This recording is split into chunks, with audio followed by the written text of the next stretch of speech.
Godly sorrow brings repentance that leads to salvation and leaves no regret. But worldly sorrow brings death. Most people today see sin as just a mistake. It's human weakness. Tao lang, kaya nakapambabae. Tao lang, kaya nakapaglalaki. Or someone is doing it naman. Lahat naman gumagawa sa office, lahat nag-uuwi naman ng konodo sa office.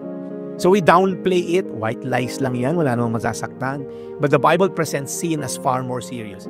It's rebellion against the King of Kings, against the Lord of Lords. Until we see it this way, we'll never feel the urgency of repentance or the weight of God's mercy. Every sin is ultimately personal. It's turning our back on God's love and choosing our way. Pagka tayo nagkasala, Lord, ayoko na sa'yo, pupurso ko na to.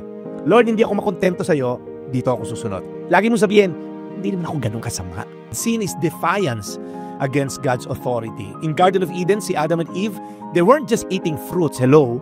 They were declaring, we want to be our own gods. So sin is not merely a bad habit, a moral failure, or a personal flaw.